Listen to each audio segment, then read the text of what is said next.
Bem longe do bulício terrestre, um terceiro visitante interestelar, 3i Atlas, avança a toda velocidade em direção a Marte, a meros dias de uma passagem próxima, tão rente que todas as agências deviam estar a disparar os alertas. Em vez disso, os canais de missões calam-se, as vozes oficiais evaporam, e o trajeto do objeto corta quase plano pelo plano dos planetas, algo que nenhum cometa vulgar conseguiria. Com a sua rota fixada, num corredor apenas 5 graus desviado do disco do Sistema Solar e uma velocidade hiperbólica. Ele atravessa território conhecido como se o fizesse de propósito. Por que razão os telescópios do mundo inteiro se calaram enquanto o 3i Atlas se precipita para Marte a alta velocidade? E o que ocorre se a realidade for mais extraordinária e perturbadora do que alguém admite? O mutismo só se intensifica à medida que o encontro se aproxima. Marte, silencioso e avermelhado, paira a escassos 18 milhões de milhas do percurso entrante do 3i Atlas, perto o suficiente para que as suas sondas captem cada pormenor, caso alguém esteja a observar. Mas os fluxos oficiais da Mars Express e do Trace Gas Orbiter continuam quase vazios. Nada de comunicados à imprensa, nada de relatórios de missão. Os dados brutos, que outrora se apressavam a exibir tempestades de poeira marciana ou geadas sazonais, exibem agora apenas ciência rotineira. Nem uma palavra sobre o visitante interestelar que rasga os seus céus. Nos gabinetes de planeamento das missões, os horários alteraram-se. Equipas de instrumentos refazem discretamente as janelas de observação, intercalando passagens de alta resolução e reajustando espectrômetros para detectar água, gelo, orgânicos e impressões isotópicas. Contudo, estas modificações passam despercebidas ao público.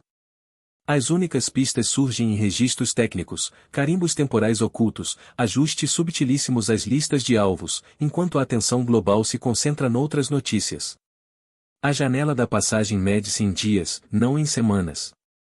No ponto mais próximo, o 3i Atlas vai roçar Marte a mais de 61 km por segundo. A sua coma e cauda, ligeiramente visíveis a qualquer câmara virada na direção certa.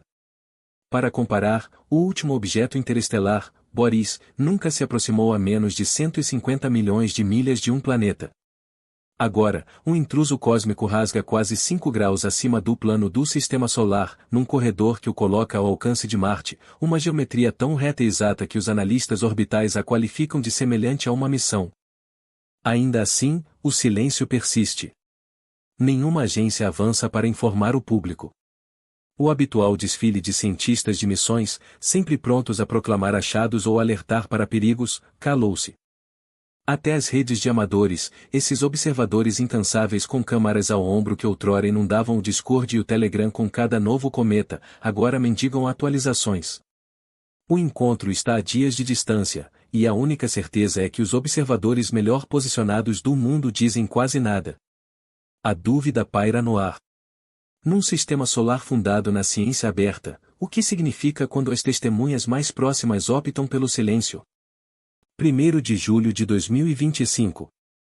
Numa noite tranquila no hemisfério sul, o levantamento Atlas no Chile detectou um objeto fraco e veloz nas suas varreduras automáticas, algo que não se enquadrava em nenhuma órbita solar conhecida. Em poucas horas, o alarme chegou aos analistas orbitais por todo o globo. Ao amanhecer, o Centro de Planetas Menores registará os primeiros dados astrométricos e iniciará a busca por imagens anteriores. Nos arquivos digitais da instalação de transientes vi que, meia dúzia de frames de 14 de junho revelavam o mesmo rastro, camuflado à vista de todos semanas antes da descoberta oficial. Cada novo ponto de dados afinava a órbita, e os números contavam uma narrativa que não deixava margem para dúvidas. Tratava-se de um forasteiro do espaço profundo. A solução orbital compôs-se em dias. Excentricidade superior a 1. Velocidade excessiva hiperbólica medida em 58 km por segundo na entrada. A inclinação, logo abaixo de 5 graus da eclíptica, destacava-se. A maioria dos objetos interestelares corta ângulos acentuados pelo Sistema Solar, mas o 3i Atlas era distinto. O seu caminho colava-se ao plano dos planetas, num corredor tão plano que a trajetória projetada perfuraria o Sistema Solar interior com precisão assombrosa. Marte, Terra, Vênus e Júpiter ficariam cada um numa faixa estreita de aproximação, como se o objeto seguisse um itinerário delineado por um planeador de missões. Para os dinamistas orbitais, isto não era apenas raro, era quase sem precedentes. Simulações demonstravam que, entre milhares de entradas interestelares aleatórias, só uma mão cheia geraria tal sequência multiplanetária coplanar. A equipa do Atlas, dirigida por astrônomos experientes de levantamentos, passou os dados a modeladores de órbitas e especialistas em estatística. Cada um executou conjuntos Monte Carlo, propagando a solução para trás e para frente ao longo de milhões de anos. Os resultados foram conclusivos. Nenhum vínculo prévio ao sistema solar, nenhuma origem plausível na nuvem de Oort. O 3i Atlas entrará do campo galáctico, desvinculado do Sol, numa rota que nunca regressaria. As probabilidades desta trajetória tipo corredor, inferiores a 1 em 500 para populações interestelares conhecidas, reforçavam todos os cálculos subsequentes. Para a comunidade científica, os riscos eram evidentes. Um objeto interestelar confirmado por dados de arquivo e em tempo real estava prestes a varrer o coração do Sistema Solar. A sua inclinação baixa e hiperbólica à órbita hiperbólica preparou o terreno para todos os eventos subsequentes. Uma aproximação próxima a Marte, uma sequência de interações planetárias e uma sensação crescente de que se tratava de um cometa fora do comum. Os dados estavam disponíveis, mas as interrogações mal haviam começado. A 6,4 unidades astronômicas do Sol, bem para lá da linha de geada, 3 massas de gelo ativaram-se. Aquele primeiro pico de brilho, detectado por equipas de fotometria no hemisfério sul, violou todas as normas do manual dos cometas. O gelo de água não devia sublimar aquela distância. No entanto, a curva de luz subiu, desceu e voltou a subir num padrão que parecia menos com uma desgasificação constante e mais com um pulsar cardíaco. Explosões episódicas, cada uma durando horas a dias, conferiram ao cometa um ritmo de respiração. Os valores não enganavam. Observadores amadores e profissionais, conectados via Discord e canais Slack noturnos, acompanhavam o aumento da magnitude em meio ponto, seguido de um declínio e outro salto. Nenhum cometa comum pulsa desta forma. A física do pó trouxe outro enigma. Imagens de alta resolução obtidas no Chile e na África do Sul mostraram segmentos da cauda curvando-se em direção ao Sol, contra o fluxo esperado do vento solar. O modelo padrão prevê pó leve e de movimento rápido afastando-se do Sol, formando uma cauda antissolar clássica. Aqui, a cauda apresentava curvas acentuadas, com aglomerados densos a atrasarem-se e, por vezes, a inclinarem-se para frente. A análise espectral indicava uma predominância de grãos mais pesados e de deslocamento lento, partículas que deveriam ter sedimentado rapidamente ou nem sequer escapado. A configuração da cauda, cartografada em pormenor por analistas fotométricos, resistia a explicações simples. Alguns apontavam efeitos magnéticos, outros sugeriam bolsões de voláteis a expelirem jatos, mas não surgiu consenso. A curva de luz, quando representada ao longo de semanas, não se estabilizava. Em vez disso, tremeluzia. Cada surto revelava um novo fluxo de gás e pó. Cada pausa indicava uma interrupção ou uma vedação a formar-se sobre um respiradouro ativo. A amplitude e o momento destes pulsos não coincidiam com a rotação solar nem com qualquer condutor periódico conhecido.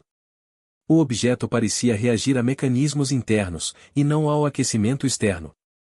Para os observadores, isso significava noites sem dormir a perseguir erupções imprevisíveis, reajustando instrumentos para captar o próximo pico. Para os teóricos, implicava rever modelos de química do gelo interestelar e tensão térmica. Quando o 3Gelo Atlas chegou à órbita de Júpiter, a proporção pó-gás já estava desequilibrada. Estimativas de massa baseadas no brilho da coma sugeriam que mais material saía do núcleo do que o seu tamanho poderia justificar facilmente. Algumas equipas defendiam um núcleo maior e mais rico em voláteis. Outras questionavam se fragmentação ou cavidades subsuperficiais impulsionavam o excesso. A única certeza era que a física comética convencional não acompanhava o ritmo. Campanhas profissionais de fotometria intensificaram-se, passando de modo de inquérito rotineiro para monitorização multibanda de alta cadência. Instrumentos sintonizados para água, monóxido de carbono e assinaturas orgânicas operaram em regime acelerado.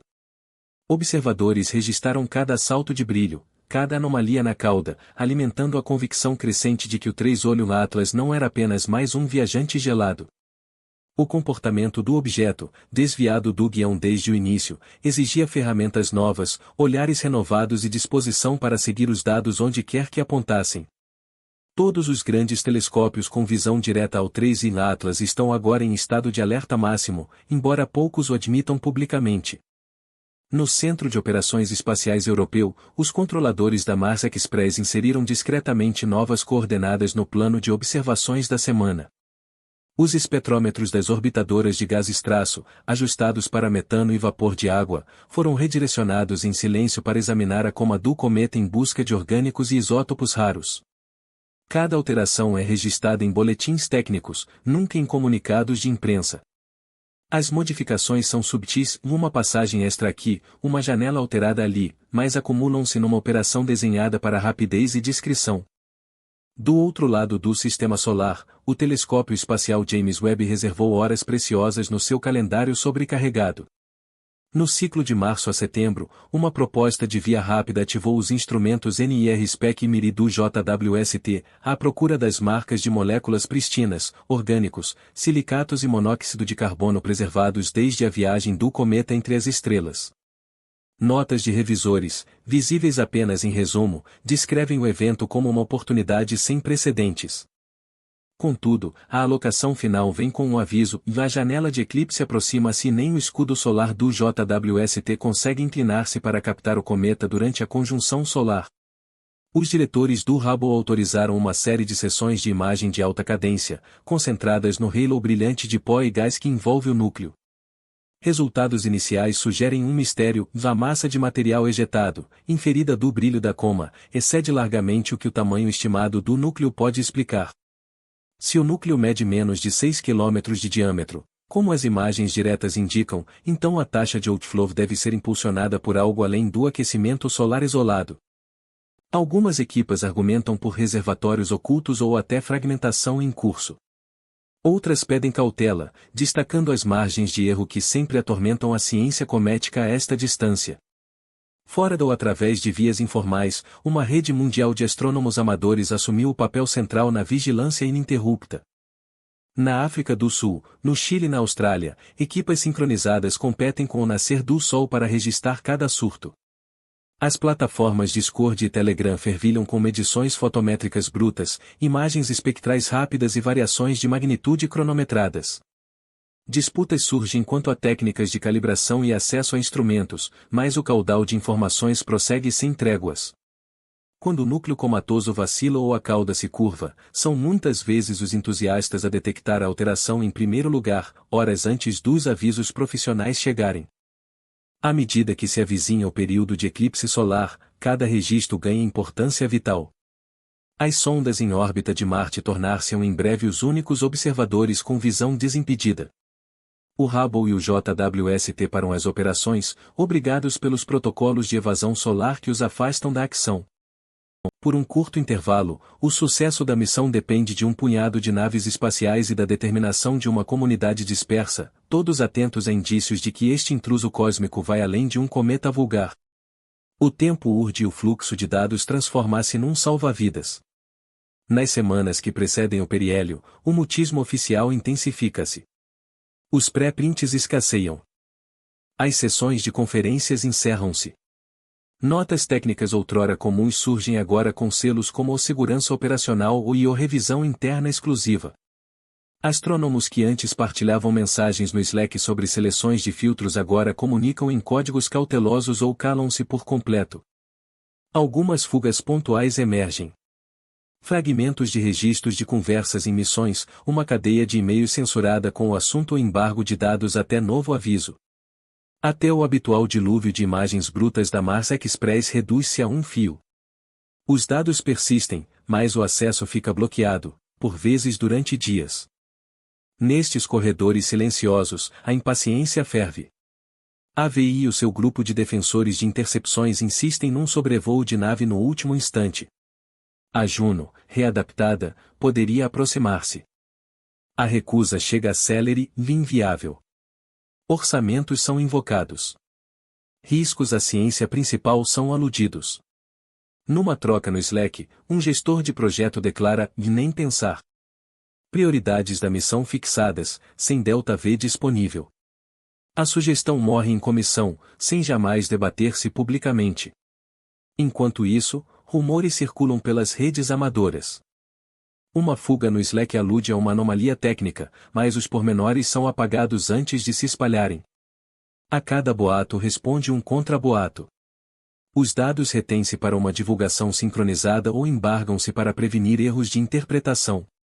O período de blackout aproxima-se e, com ele, a noção de que os melhores registros podem ficar trancados. Por ora, os corredores da ciência planetária permanecem mudos. Demasiado mudos para ser confortável. Final de setembro de 2025. A contagem decrescente para o periélio avança. Mas para os astrônomos na Terra, a visão está prestes a desaparecer. À medida que o 3I Atlas se aproxima do Sol, a sua separação aparente da nossa estrela cai abaixo de 15 graus, engolido no fulgor diurno. O Hubble e o telescópio espacial James Webb, com as suas regras rígidas de evasão solar, entram em paragem forçada. Os seus diários de observação, outrora repletos de entradas cronometradas e anotações urgentes de calibração, tornam-se em brancos. Por quase 2 semanas, de 29 de outubro a 10 de novembro, os telescópios mais sensíveis do mundo ficam cegos perante o visitante interestelar no auge da atividade. Marte, a uma distância de apenas 18 milhões de milhas, emerge como o único posto de observação com linha de visão clara. A Mars Express e o orbitador de gás traço, nunca concebidos para seguir cometas, espremem as observações que os seus instrumentos permitem. Os seus controladores, na penumbra do silêncio institucional, ajustam espectrômetros, redirecionam câmaras e enviam pacotes de dados pela estreita janela antes que as interferências solares cortem as ligações. Cada kilobit é precioso. O destino da campanha pende agora da robustez destas sondas e da criatividade das suas equipas. Enquanto isso, nos confins do brilho solar, as sondas Sorro e Estéreo preparam-se. Os seus coronógrafos, desenhados para ocultar a luz solar direta e captar os mais tênues fluxos de plasma, poderão vislumbrar o 3I Atlas ao roçar os limites dos seus campos. Contudo, tratam-se de olhares indiretos, aptos para medir brilhos, mas não para as assinaturas moleculares ou velocidades de grãos de poeira que guiaram a fase inicial. O caudal de dados, antes um torrente, estreita-se a um gotejar. O blackout é absoluto. Pela primeira vez desde a descoberta, a narrativa do 3I Atlas prossegue fora do alcance dos instrumentos terrestres, deixando o mundo à espera do que se seguirá. 31 de outubro de 2025. Periélio. Durante meses, o debate rodopiou em torno de uma única questão teimosa. Qual o tamanho real do núcleo do 3I Atlas? Imagens iniciais do Hubble e do JWST limitaram o núcleo a menos de 6 km, mas conforme o cometa se aproximava de Marte, as estimativas ascenderam. Alguns modelos fotométricos, impulsionados pela imensa quantidade de poeira expelida do coma, defendem agora um núcleo com até 10 km de diâmetro. Se confirmado, trata-se de um gigante entre os visitantes interestelares, com repercussões em todos os cenários possíveis. Modeladores de simulações correm para delinear o desfecho final. 3 hipóteses principais dominam as conversas. A fragmentação dispersaria de fragmentos dispersos pela órbita. Cada pedaço uma visão para a estrutura oculta do cometa. Um clarão intenso, uma erupção explosiva de gás e poeira, poderia indicar colapso ou um núcleo volátil repleto de segredos revelados num gesto único e violento. No entanto, a sobrevivência intacta suscitaria as dúvidas mais aguçadas. Caso 3I Atlas atravesse o periélio sem danos, com a sua trajetória de baixa inclinação e voo próximo inalterada, os teóricos terão de justificar não só a sua robustez, mas também a sua essência, seja natural ou artificial. As equipas convencionais inclinam-se para um cometa interestelar rico em voláteis, atribuindo as suas peculiaridades a gelos profundos e química desconhecida. Contudo, uma minoria insistente mantém viva a teoria de uma missão, destacando o trajeto pelo corredor e as emissões intermitentes. Por enquanto, o núcleo esconde-se no brilho e nas conjecturas. O desfecho aguarda no fogo solar. Apesar do escrutínio apertado, persistem interrogações cruciais. A origem da sua atividade rítmica, a composição dos grãos de poeira densa, e o motivo pelo qual a sua massa e o tamanho do coma se desviam dos modelos consagrados. Com as observações terrestres interrompidas pela conjunção solar, apenas orbitadores de Marte e telescópios solares garantiram vigilância parcial. As provas deixam um aspecto evidente. 3. Atlas abalou os fundamentos da ciência cometária e revelou lacunas profundas na partilha institucional de dados extraordinários. O que se passou no periélio e a verdadeira natureza deste corpo celeste caberá aos registros futuros esclarecer.